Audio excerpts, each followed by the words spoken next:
وحدت الوجود کے عقیدے کو سامنے رکھ کر یہ کہا ہر چیز ہی وہ ہے، ادھر بھی دیکھوں تو ہی تو، ادھر بھی دیکھوں تو ہی تو، جدھر دیکھوں تو ہی تو، مسجد میں تو، مندر میں تو، میں خانے میں تو، ہاتھ میں آئے تو رام، ہاتھ میں نہ آئے تو رحیم۔ 561 فضائل اعمال کے اندر لکھتے ہیں کہ ہمارے عبد الرحیم شاہ رائے پوری ان کے ایک خدام تھے، اس عقیدے کو سامنے رکھنا کہ ہر چیز اللہ ہے۔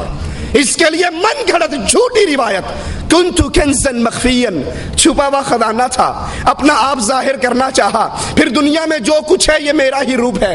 امداد اللہ مہاجر مکی لکھتے ہیں شمائم امدادیہ کے اندر کہ بندہ وجود ظاہری سے پہلے خود خدا تھا اور بندہ ہی خدا ہے ظاہر ہے۔ اشرف علی تھانوی لکھتے ہیں امداد المشتاق میں ہمارے ایک صوفی کے پاس ایک بندہ ایک پلیٹ میں حلوہ لے آیا، ایک پلیٹ میں گندگی لے آیا۔ کہا مولوی صاحب جب ہر چیز ہی وہی ہے تو دونوں کھا کر دکھاؤ۔ تھانوی صاحب نے فرمایا ہمارے مولوی صوفی صاحب نے بشکل خنزیر گندگی کھا لی، بشکل ملا حلوہ کھا لیا۔ کہا وہ بھی وہی ہے، وہ بھی وہی ہے، ادھر بھی تو ہے ادھر بھی تو ہے۔ بے تیدی گال نہ کرمائی، مینو الف دی سمجھ نہیں آئی، میم دا برقع پا کے احد احمد وچ اتر آئی۔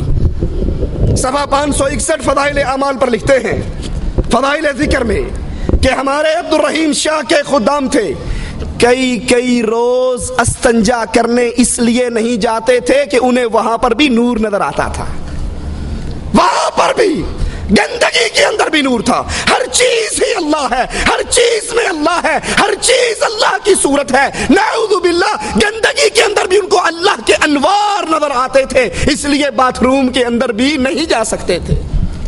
یہ کفر، یہ شرک، یہ کفر و شرک تو آپ کو یہودیوں کے گھر سے بھی نہیں ملے گا، یہ کفر تو شیعوں کے گھر سے ملے گا، جنہوں نے کہا تھا دما دم مسکل اندر علی کا پہلا نمبر، علی دم دم کے اندر، ہر چیز کے اندر علی، ہر چیز کے اندر علی، ہر روح کے اندر علی۔